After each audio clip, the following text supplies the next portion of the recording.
Hello everyone, नमस्कार। मैं मनीषा, स्वागत है आपका अपने चैनल MLT एजुकेशन पॉइंट पर। उम्मीद है कि आप सभी स्वस्थ हैं। आज फिर मिले हैं एक नए टॉपिक के साथ। पढ़ने वाले हैं आज हम ओवरी के बारे में, जिसे हम हिंदी में अंडाशय कहते हैं। तो अंडाशय ओवरी जो होती है वो कहां पर प्रेजेंट होती है, क्या स्ट्रक्चर उसका होता है। तो ओवरी क्या है? एक फीमेल रिप्रोडक्टिव सिस्टम का प्राइमरी सेक्स ऑर्गन है, जो कि एग या फिर ओवम, या जिसे हिंदी में हम अंडा कहते हैं, वो बनाने का काम करती है। जैसे एक मेल की अगर हम बात करें तो मेल के अंदर टेस्टिस बनाती है, उसके गैमेट्स यानी कि स्पर्म बनाती है। वैसे ही फीमेल के अंदर फीमेल के गैमेट्स कौन बनाता है? ओवरी बनाती है। तो इसी ओवरी के बारे में आज हमें पढ़ना है, बहुत ही अच्छे से, बहुत ही आसान तरीके से। बस वीडियो को स्किप बिल्कुल ना करें, लाइक सब्सक्राइब कर लीजिए और अपने क्लासमेट के साथ शेयर जरूर करें, ताकि सभी इस टॉपिक को अच्छे से समझ पाए। शुरू करते हैं आज की क्लास। ओवरी के बारे में हम समझने वाले हैं। तो ओवरी क्या है? हम सभी जानते हैं कि ये एक प्राइमरी सेक्स ऑर्गन है। क्या है? फीमेल के रिप्रोडक्टिव सिस्टम का एक प्राइमरी सेक्स ऑर्गन है। यानी कि मैंने लिखा है कि ओवरी इज द गोनाड्स। क्या कहते हैं इसको? गोनाड्स भी कहते हैं। और प्राइमरी सेक्स ऑर्गन होता है फीमेल का। प्राइमरी सेक्स ऑर्गन क्यों कहा? क्योंकि ये गैमेट्स बना रहा है, यानी कि एक अंडा या फिर ओवम बना रही है, इसीलिए इसको हमने प्राइमरी सेक्स ऑर्गन कहा। और ये इसका शेप कैसा होता है ओवरी का? देखो, ओवरी ये रही आपकी ओवरी, ये है आपकी फीमेल रिप्रोडक्टिव सिस्टम के सारे ऑर्गन। और यहां पर आपकी ओवरी जो है वो यहां पर है। ओवरी पेयर में होती है, मतलब कि दो होती है, एक राइट और एक लेफ्ट ओवरी होती है। ठीक है, तो ये दोनों ओवरी क्या करती है? एग या फिर अंडा बनाने का काम करती है। और बाकी का ये वाला जो भाग है आपका, ये है आपके यूटेरस का, यानी कि गर्भाशय का भाग। ये है आपकी फैलोपियन ट्यूब, यानी कि एक महिला की फैलोपियन ट्यूब। ये वाला जो पार्ट है इसको हमने कहा सर्विक्स। और ये जो नीचे वाला जो पार्ट आपको दिखाई दे रहा है, ये वाला, ये है वेजाइना। ठीक है, तो ये आपके फीमेल रिप्रोडक्टिव सिस्टम में हम बहुत अच्छे से समझ चुके हैं। आज हमें केवल ओवरी के बारे में समझना है। तो ओवरी का शेप कैसा होता है? आलमंड शेप होता है। बादाम हम सभी ने खाई है, वैसा ही कुछ हमारी ओवरी का शेप भी होता है। A women has 2 ovaries. कितनी ओवरी होती है? एक महिला में 2 ओवरी होती है, जो कि अल्टरनेट एग बनाती है। अल्टरनेट मतलब कि एक महीने इसने एक बनाया तो अगले महीने आपकी ये ओवरी एक बनाएगी। ठीक है, तो ये अल्टरनेट काम करती है और हमेशा पेयर में होती है। अब अगर थिकनेस की इसकी बात करें कि ओवरी की मोटाई कितनी होती है, तो थिकनेस होती है इसकी 1.5 सेंटीमीटर इसकी थिकनेस होती है। और विड्थ इसकी कितनी होती है? 2.5 सेंटीमीटर आपकी विड्थ होती है। और अगर लेंथ की बात करें, लंबाई की, तो ओवरी की जो लंबाई होती है वो 3.5 सेंटीमीटर होती है। उससे अलावा बहुत इंपॉर्टेंट बात यहां पर आती है, अक्सर एग्जाम में पूछी जाती है कि ओवरी का जो वजन है वो कितना होता है। तो अगर प्रत्येक ओवरी की बात करें तो यहां पर वजन होता है 4 to 8 ग्राम। यानी कि प्रत्येक ओवरी में कितना वजन होता है? 4 to 8 ग्राम इच ओवरी का बता रही हूं। अब लोकेशन आपकी ओवरी कहां पर प्रेजेंट होती है? हमें दिखाई दे रहा है कि ये हमारी ओवरी है, जो कि is located on etch side of the uterus. Uterus के प्रत्येक इस साइड में, यानी कि ये आपका यूटेरस वाला भाग है और ये वाली आपकी क्या है? ओवरी है। अब ये जो ओवरी है वो इस यूटेरस से कैसे जुड़ी हुई है, कैसे कनेक्टेड है? यहां पर एक लिंक दिखाई दे रही है जो कि यूटेरस से जुड़ी हुई है। इसको हम कहते हैं लिगामेंट, यानी कि एक लिगामेंट के द्वारा जुड़ी हुई होती है, जिसे हम ओवेरियन लिगामेंट कहते हैं। क्या कहते हैं? ओवेरियन लिगामेंट से ये आपके यूटेरस से कनेक्टेड होती है और पीछे की ओर जो है वो आपके मीजोवेरियम मेम्ब्रेन से कनेक्टेड होती है। कभी एग्जाम में पूछा जाए तो इस बात को आप नोट कर लीजिए कि ओवरी यूटेरस से ओवेरियन लिगामेंट के द्वारा जुड़ी हुई होती है, पीछे की ओर मीजोवेरियम के द्वारा जुड़ी हुई होती है। तो कहां होती है? On each side of the uterus and below and behind the uterine and fallopian tube. यानी कि यहां से आपकी इस फैलोपियन ट्यूब से जुड़ी हुई होती है, यहां से इस तरीके से, ताकि जब भी ओवरी एग बनाएगी, उस एग को रिलीज करेगी, तो यहां पर उस फैलोपियन ट्यूब जो होती है उसको कैच कर लेगी, पकड़ लेगी और अंदर की ओर ले जाएगी। ठीक है, तो ये होती है आपकी ओवरी। अब इसके अंदर की ओर अगर हम चलें, ओवरी क्या है, तो हमें इसके फंक्शन समझना है सबसे पहले कि ओवरी के फंक्शन क्या है। जैसे कि मैंने आपको बताया कि सबसे पहला फंक्शन तो इसका है गैमेट्स बनाना, लेकिन उसके अलावा यहां पर एक बहुत ही इंपॉर्टेंट फंक्शन आपके ओवरी का आता है कि secretion of female sex hormone, female sex hormone जो कि एक फीमेल के लिए बहुत ही जरूरी होते हैं। देखो जो प्रेगनेंसी के लिए, जैसे कि प्रोजेस्टेरोन हो गया, एस्ट्रोजन हो गया, तो ये दोनों जो है वो क्या है, आपके प्राइमरी सेक्स ऑर्गन है, फीमेल सेक्स ऑर्गन है जो कि आपकी ओवरी प्रोड्यूस करती है। तो सबसे पहला फंक्शन मैंने बताया कि production and release of female gametes. Female gametes कौन कौन से? फीमेल गैमेट्स होते हैं आपके एग और ओवम जिसे हम कहते हैं, एक मिनट, एग और ओवम जिसे हम कहते हैं, यानी कि इसको हमने क्या कहा, अंडा। क्या है ये? अंडा बनाने का काम करती है, एग और ओवम बनाने का काम करती है, लेकिन साथ ही साथ एस्ट्रोजन और प्रोजेस्टेरोन जो है वो कि फीमेल सेक्स ऑर्गन है जो कि एक फीमेल के कैरेक्टरिस्टिक के लिए बहुत ही ज्यादा जरूरी होते हैं, आपके ब्रेस्ट का इंक्रीज होना। उसके अलावा और भी बहुत सारी चीजें हैं, जैसे कि प्यूबर्टी आने के बाद जो मेंस्ट्रुअल साइकिल चलती है फीमेल के अंदर, उसके लिए आपका एस्ट्रोजन हार्मोन बहुत ही जरूरी होता है। और जो प्रेगनेंसी होती है, प्रेगनेंसी में प्रोजेस्टेरोन हार्मोन का बहुत ही इंपॉर्टेंट रोल होता है।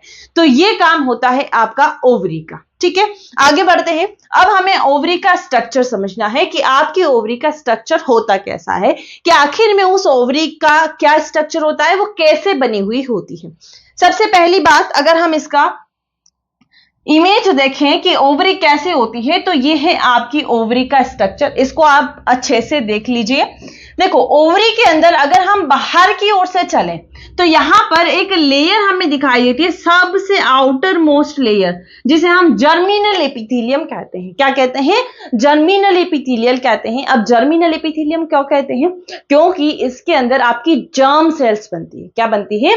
जर्म सेल्स बनती है। तो ये जो सबसे आउटर मोस्ट जो लेयर होती है उसको हम जर्मिनल एपिथेलियम कहते हैं। क्या कहते हैं? जर्मिनल एपिथेलियम कहते हैं। ठीक है, अब और अंदर अगर हम चले यहां पर तो हमें एक और लेयर यहां पर देखने को मिलती है। ठीक है, जर्मिनल एपिथेलियम के अंदर एक और लेयर हमें देखने को मिलती है जिसे हम कहते हैं ट्यूनिका एल्बुजिनिया। क्या कहते हैं? Tunica albuginea. ट्यूनिका एल्बुजिनिया हमने और कहां पर पढ़ा है? ट्यूनिका एल्बुजिनिया, जिसने मेल रिप्रोडक्टिव सिस्टम पढ़ा होगा, मेल रिप्रोडक्टिव सिस्टम में हमने ट्यूनिका एल्बुजिनिया एक लेयर पढ़ी थी कनेक्टिव टिश्यू की, वो ही लेयर आपकी फीमेल रिप्रोडक्टिव सिस्टम के प्राइमरी सेक्स ऑर्गन ओवरी के अंदर भी होती है। ठीक है, अब और अंदर अगर हम चले यहां पर तो हमें ओवरी के अंदर सबसे पहले 3 पार्ट देखने को मिलते हैं। अगर इन सारी चीजों को हम हटाएं तो यहां पर सबसे पहले आपको एक पूरा खाली ओवरी देखने को मिलती है, जैसे कि ये वाला है हमारा ओवरी का पार्ट। तो ये जो पूरा खाली पार्ट है इसको हमने कहा स्ट्रोमा। क्या कहा? स्ट्रोमा। और इस स्ट्रोमा में ये जो आउटर वाला पार्ट होता है, ये जो आउटर वाला पार्ट होता है ये वाला, इसको हम कहते हैं कॉर्टेक्स। क्या कहते हैं? कॉर्टेक्स कहते हैं। सबसे आउटर मोस्ट लेयर होती है, ये है आपका कॉर्टेक्स। इसी कॉर्टेक्स के अंदर आपके जो फॉलिकल्स है वो होते हैं, और इस फॉलिकल्स के अंदर आपका एक यानी कि अंडा जो है वो मैच्योर होता है। ठीक है, और ये जो अंदर वाला, अगर इसके और अंदर हम चलें तो यहां पर एक और भाग आपको देखने का मिलता है जिसे हम मेड्यूला कहते हैं। क्या कहते हैं?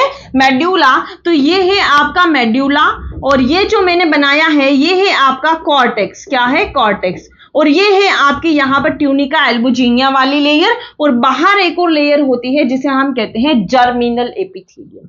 ठीक है, तो आई होप आपको ये सारी चीजें यहां पर समझ में आई होगी। अब और आगे बढ़े। कॉर्टेक्स हमने समझा, मेड्यूला हमने समझा। अब देखो कॉर्टेक्स जो है, मैंने बताया कि ये वाला भाग जहां पर आपके ये जो फॉलिकल्स है ये मैच्योर हो रहे हैं, इनका डेवलपमेंट हो रहा है, और मेड्यूला वाला ये वाला भाग, ठीक है, ये वाला जो अंदर वाला ये भाग दिखाई दे रहा है ये है आपका मेड्यूला, जहां से आपके नर्व, आपके फाइबर्स, आपकी ब्लड वेसल्स, ये सारी जो है वो यहां पर आपके मेड्यूला के अंदर होती है। और ये जिस पार्ट से आ रही होती है, इस पार्ट से अंदर आ रही है, तो इस पार्ट से आ रही है, तो इस भाग को हम कहते हैं हाइलम। क्या कहते हैं? हाइलम कहते हैं इस भाग से, जहां से आपके नर्व फाइबर्स और इन सभी की एंट्री हो रही होती है। तो ये वाला पॉइंट भी आपको समझ में आ गया। हमने इसमें 3 चीजें समझी। अब इन सारी चीजों को मैं यहां पर समझाती हूं कि क्या क्या हमने पढ़ा। हमने पढ़ा यहां पर कि एक है आपका कॉर्टेक्स, जो कि सबसे आउटर में लेयर होती है, थिक और मेन पार्ट होता है आपकी ओवरी का, जहां पर आपके फॉलिकल्स का डेवलपमेंट होता है। दूसरा आता है मेड्यूला। तो द मेड्यूला जो होता है वो आपका इनर वाला भाग होता है, इनर वाला भाग होता है, और स्मॉल पार्ट होता है आपका ओवरी का, जहां आपकी ब्लड वेसल्स, नर्व फाइबर्स और आपको फाइबर्स और नर्व सेल्स, नर्व जो है वो देखने को मिलती है। उसके बाद आता है आपका हाइलम वाला पार्ट, जो कि सबसे आउटर मोस्ट होता है। It is the site of entry of blood vessels and lymphatic vessels and nerves and fibres. इन सभी की एंट्री जहां से होती है उसको हम कहते हैं हाइलम। तो ये होता है आपका सिंपल सा ओवरी का स्ट्रक्चर। अब हमने देखा सबसे मेन भाग पर आते हैं कि जो ओवरी के अंदर जो फॉलिकल्स का डेवलपमेंट हो रहा है, ओवरी का जो कॉर्टेक्स वाला भाग है जहां पर फॉलिकल्स का डेवलपमेंट हो रहा है वो कैसे होता है। ठीक है, सबसे मेन बात आपको यही समझनी है। तो हमने बोला कि ओवरी के अंदर फॉलिकल्स का डेवलपमेंट होता है जो कि आपके कॉर्टेक्स वाला भाग है। ठीक है, जो कि आपके कॉर्टेक्स वाला भाग है। तो पहली लाइन आती है कि ovarian follicles contain centrally placed oocyte and peripherally placed surrounding sales. यानी कि देखो, एक फीमेल के अंदर बहुत सारे प्रीमॉर्डियल फॉलिकल्स होते हैं, ठीक है, जब वो जन्म लेती है। लेकिन जैसे ही वो प्यूबर्टी के स्टेज में आती है, लेकिन 11 से 12 साल के बाद जब उसकी मेंस्ट्रुअल साइकिल स्टार्ट होती है, पीरियड्स स्टार्ट होते हैं, तो वहां पर आपके ये जो फॉलिकल्स बहुत सारे पड़े हुए हैं उनका मैच्योरेशन, उनका डेवलपमेंट चालू हो जाता है। तभी तो एक महिला में पीरियड्स आते हैं प्यूबर्टी के बाद, यानी कि एक बच्ची में या एक लड़की में प्यूबर्टी के बाद पीरियड्स आते हैं, तो वो इन फॉलिकल्स के मैच्योरेशन और डेवलपमेंट के कारण ही आते हैं। ठीक है, तो क्या होता है कि ये आपका यहां पर एक फॉलिकल्स होता है। मैंने बोला कि ये फॉलिकल्स है, इसके अंदर आपका एक oocyte यानी कि एग रखा हुआ है। तो ये जो यहां पर ये जो मैंने लाइन बनाई है ना, यहां पर जो इसके सराउंडिंग में सेल्स होती है, क्या होती है, ये इस तरीके से सेल्स होती है। आगे बताऊंगी, इसका डिटेल स्ट्रक्चर समझ में आ जाएगा। तो यहां पर एक सेल्स होती है और इस सेल्स के अंदर आपका क्या रखा हुआ है, oocyte रखा हुआ है, यानी कि एग है। ठीक है, अब सिंगल लेयर जो होती है, एक मिनट इसको छोटा कर लेते हैं हम थोड़ा सा, कि single layers of cell surrounding the oocyte, जिसे हम फॉलिकुलर सेल कहते हैं। और जब इसका डेवलपमेंट होता है, इसका और आगे जाकर डेवलपमेंट होता है, तो ये जो सेल है वो मल्टीप्लाई करती है, और जब ये मल्टीप्लाई करती है तो उस लेयर को हम कहते हैं ग्रेन्यूलोसा सेल्स। क्या कहते हैं, ग्रेन्यूलोसा सेल्स। अब हम इस स्ट्रक्चर को फिर से एक बार देखते हैं ताकि और भी कॉन्सेप्ट सारे आपके क्लियर हो जाएं। ठीक है, मैंने बोला कि यहां पर कॉर्टेक्स वाला भाग है जहां पर आपके फॉलिकल्स रखे हुए हैं और प्यूबर्टी के बाद इनका डेवलपमेंट स्टार्ट होता है। तो इसको हमने क्या कहा, प्राइमरी फॉलिकल्स। प्राइमरी फॉलिकल्स से फिर आपका फॉलिकल्स डेवलप होता है, तो उसको हम कहते हैं सेकेंडरी फॉलिकल्स। क्या कहते हैं, सेकेंडरी फॉलिकल्स। तो ये फॉलिकल्स आगे जाके और मैच्योर होता है और बड़ा डेवलप हो जाता है, और इसके अंदर जो oocyte प्रेजेंट है वो और ज्यादा मैच्योर होता है। जब वो और ज्यादा मैच्योर होता है तो यहां पर वो oocyte जो है वो साइड में आ जाता है और यहां पर एक खाली स्पेस बन जाता है जिसको हम एंट्रम कहते हैं। इस एंट्रम के अंदर फ्लूइड भरा हुआ होता है और इस फ्लूइड से आपके हार्मोन रिलीज होते हैं, जो कि मैंने कौन सा बताया, एस्ट्रोजन। क्या बताया, एस्ट्रोजन हार्मोन जो है इस फ्लूइड से जो है वो रिलीज होता है। फिर ये फॉलिकल्स आगे जाके और मैच्योर होता है और ये स्पेस और बड़ा हो जाता है और आपका oocyte जो है वो बिल्कुल साइड में चला जाता है, और इसको हम कहते हैं ग्राफियन फॉलिकल्स। क्या कहते हैं, ग्राफियन फॉलिकल्स कहते हैं। और ये ग्राफियन फॉलिकल्स जो होता है वो साइड में धक्का देता है oocyte को, ये एंट्रम, ताकि वो एग और ओवा जो है वो बाहर निकल सके। तो यहां पर हम देख रहे हैं एक स्टेप आती है जिसे हम कहते हैं ओव्यूलेशन। ओव्यूलेशन मतलब होता है कि ओवा का ग्राफियन फॉलिकल से रिलीज होना। तो ये फॉलिकल्स आपका फट जाता है और आपका एग जो है वो बाहर निकल कर आ जाता है। जैसे ही ये एग बाहर निकलता है तो यहां पर आपकी होती है फैलोपियन ट्यूब। ये फैलोपियन ट्यूब इस एग को कैच करती है और यहां पर ले जाती है। इस फैलोपियन ट्यूब के अंदर फर्टिलाइजेशन होता है, मतलब यहां से एग रिलीज होकर फैलोपियन ट्यूब के अंदर आ गया। अगर इस समय स्पर्म जो है वो एंट्री हो जाती है तो यहां पर फर्टिलाइजेशन हो जाता है, जाइगोट बनता है, इंप्लांटेशन होता है और एक बेबी का डेवलपमेंट होता है एक फीमेल के अंदर। अगर नहीं आया स्पर्म तो ये एग क्या हो जाता है, खत्म हो जाता है। ठीक है, इसका 1 से 2 दिन का समय रहता है, 48 घंटे तक का, फिर उसके बाद में ये खत्म हो जाता है। अब देखो, ये एग तो बाहर निकल गया, अब ये जो बचा वाला भाग है, इस भाग का क्या होता है? ये भाग अपने आप को कन्वर्ट कर लेता है कॉर्पस ल्यूटियम में। क्या? एक येलो बॉडी में कन्वर्ट कर लेता है, जिसे हम कॉर्पस ल्यूटियम कहते हैं। और ये कॉर्पस ल्यूटियम से फिर क्या बन जाता है? कॉर्पस एल्बिकेंस बन जाता है। क्या बनता है? कॉर्पस एल्बिकेंस, यानी कि एक व्हाइट कलर की बॉडी में कन्वर्ट हो जाता है, जिसे हम कॉर्पस एल्बिकेंस कहते हैं। तो इस तरीके से ओवरी के अंदर एग का डेवलपमेंट होता है और एक फॉलिकल्स का डेवलपमेंट होता है और एग का मैच्योरेशन होकर एग रिलीज होता है। ठीक है, तो ये सारी प्रोसेस मैंने फिर से यहां पर दोबारा दोहराई है ताकि आपको और भी अच्छे से समझ में आ जाए कि डेवलपमेंट ऑफ फॉलिकल्स कैसे होता है। सबसे पहले प्रीमोर्डियल फॉलिकल्स बनता है, जो कि कुछ ऐसा होता है जिसमें स्क्वेमस ग्रेन्युलोसा सेल्स होती है। फिर ये और डेवलपमेंट होता है जिसे हम प्राइमरी फॉलिकल्स कहते हैं, जिसमें क्यूबॉइडल ग्रेन्युलोसा सेल्स होते हैं। फिर इसका और डेवलपमेंट होता है जिसे हम सेकेंडरी फॉलिकल्स कहते हैं, जहां पर बहुत सारे ग्रेन्युलोसा सेल्स आ जाते हैं और ऊपर बाहर एक लेयर आ जाती है जिसे हम थीका सेल्स कहते हैं।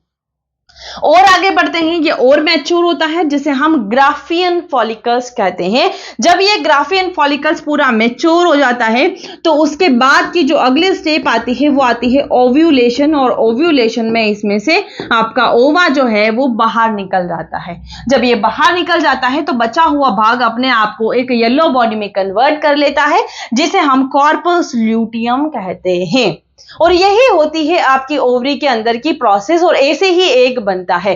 बस ये हमें समझना था आपकी ओवरी के अंदर कि कैसे एग बनता है, कैसे कॉर्पस ल्यूटियम बनता है, और कैसे फॉलिकल्स मैच्योर होता है, और कैसे एस्ट्रोजन रिलीज होता है। बस यही हमें आज की क्लास में समझना था, और आई होप आज की क्लास आपको अच्छे से समझ में आई होगी। मिलते हैं अगले वीडियो में, बने रहिए हमारे साथ। Thank you.